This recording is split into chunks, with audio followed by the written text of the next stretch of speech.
You can think intellectually in a no-think way. That's the art. It doesn't mean not to have any thoughts at all. It means not to be fooled by thoughts, not to be hypnotized by the forms of speech and images that we have for the world, not to be hypnotized by them into thinking that that is the way the world really is. Don't let words limit the possibilities of life.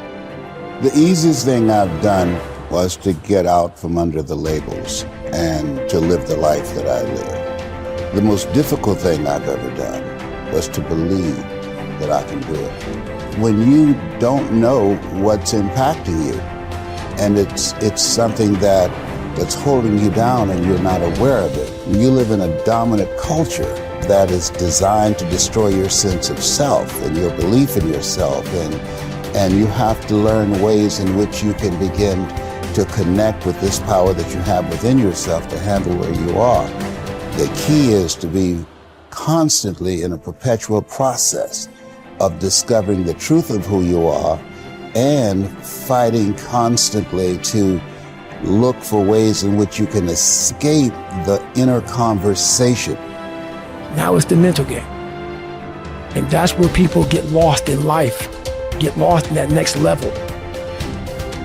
You must get your fucking self out of the fucking sewer. No one's coming in the fucking sewer to get you. It's dark, it's nasty, there's rats down there. It's your brain. You are the only person that can pull yourself out. The easiest thing in the world to do is to complain. The easiest thing in the world to do is to be negative.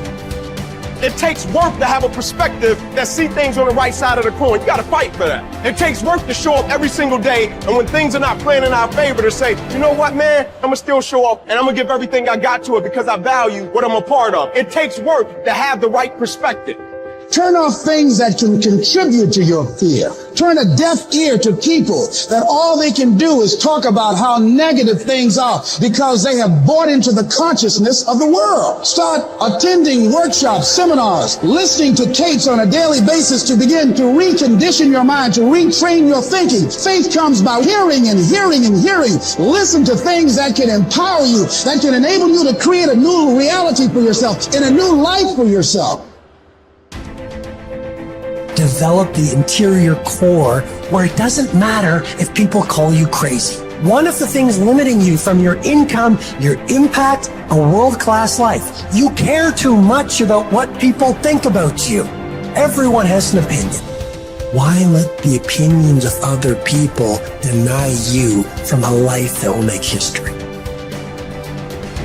If you are distressed by anything external, the pain is not due to the thing itself, but to your estimate of it. And this you have the power to revoke at any moment.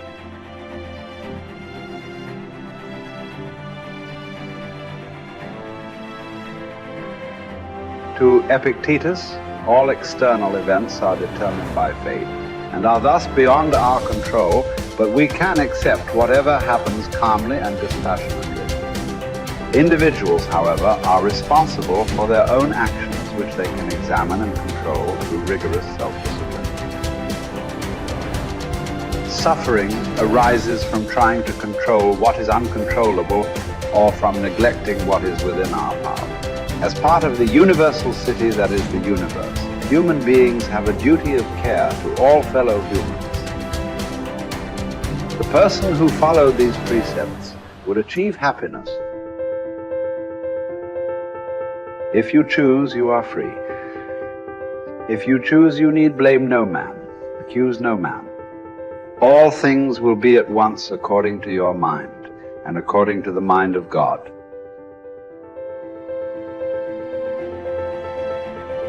Richard Wright said it best. He said, the impulse to dream has slowly been beaten out of me through the experiences of life.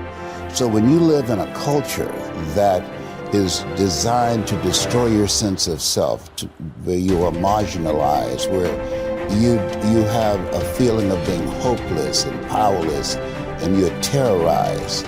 I remember going downtown with my mother, and I saw a water fountain. I think I was about 5 years old, and I ran and I drank from the water fountain. All of a sudden, She grabbed me by the neck and said, "Don't you ever do that again," and started punching me in the back of my head and my face, and got me down on the ground and was punching me relentlessly. And I said, "Mama, please, it's me, Mama, it's me," with this crazed look in her eyes. And then a white policeman came, and he had a nightstick in his hand. He was hitting it in his left hand. He said, "Okay, all right, you beat that little nigger boy enough. Now, I won't have to beat him with this nightstick." And he walked away laughing. And my mother broke down and started crying and said, "Leslie, I'm so sorry. I'm so sorry." I said, "Mama, why'd you beat me like that?" She said, "These water fountains are for white only, son.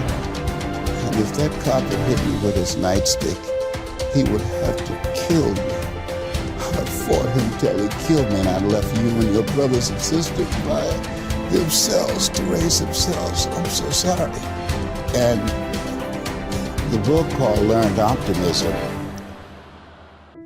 Silliman talk about the fact that between ages 0 and 5, we determine what's available to us and what's not available to us. And so that was a defining moment. I knew there are certain things I could not do, certain places I could not go. They used to have signs on Miami Beach that said, "Jews, dogs, and coloreds not allowed." And so now you have to operate within the constraints of the dominant society and the things that they've created for you. And it's a challenge to see yourself beyond that and to work to get outside of that, even after those laws have changed, because that has become so much a part of you. You unconsciously operate within the parameters of what has been put in place. Like you're driving on the expressway, the 405, and you'll get off on an exit that you weren't going in that direction, but you unconsciously did it because you've done it so many times that many people, because they're not making a conscious, deliberate, determined effort to think outside of what life has thrown at them, they end up doing the same thing over and over and over again. Einstein said that thinking that has brought me this far has created some problems that this thinking can't solve. And so through relationships, through reading, through studies, through goals and dreams beyond your comfort zone, it allows you to begin to live out of your imagination as opposed to out of your history. Disney said, the imagination is a preview of what's to come. And so as a kid, I dreamed a lot about taking care of my mother. I used to go with her to work, to clean homes, and she kept her children, and she cooked for these wealthy families. My mother could bake a sweet potato pie so good you couldn't eat it with your shoes on. You had to take your shoes off so you could wiggle your toes. And I used to look at these big, beautiful mansions and said, "Mama, what is it, Leslie? When I become a man, I'm gonna buy you a big, beautiful home just like this." "Oh, you don't have to do this." I said, "I know, but you didn't have to adopt us either."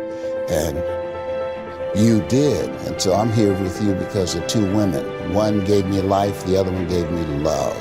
God took me out of my biological mother's womb and placed me in the heart of my adopted mother.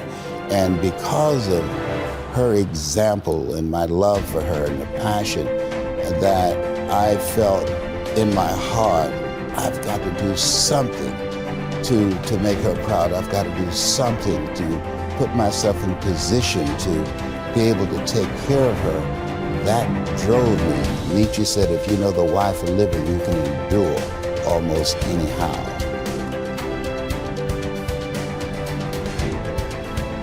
You journey to Olympia to see the work of Phidias. And each of you holds it a misfortune not to have beheld these things before you die.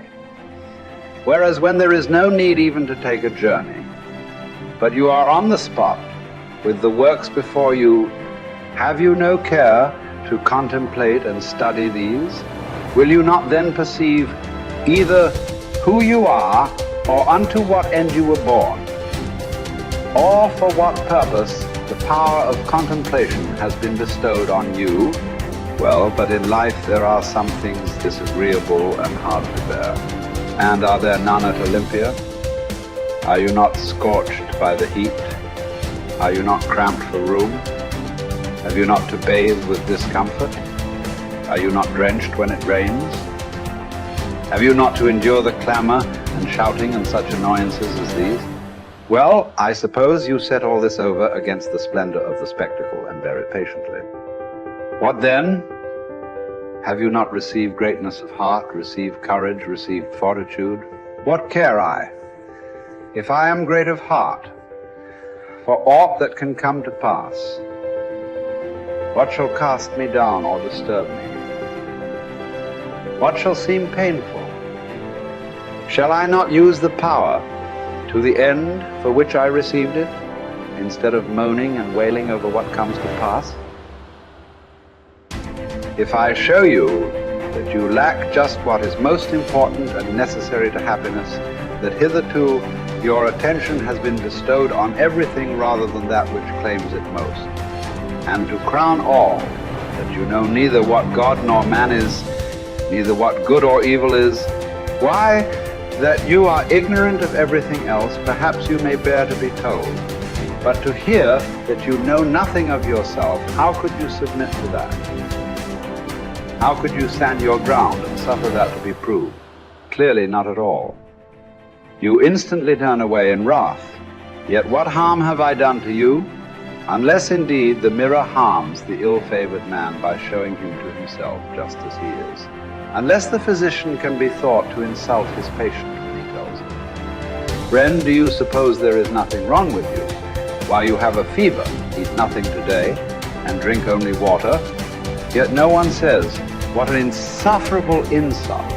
Whereas if you say to a man, "Your desires are inflamed, your instincts of rejection are weak and low, your aims are inconsistent, your impulses are not in harmony with nature, your opinions are rash and false," he forthwith goes away and complains that you have insulted him.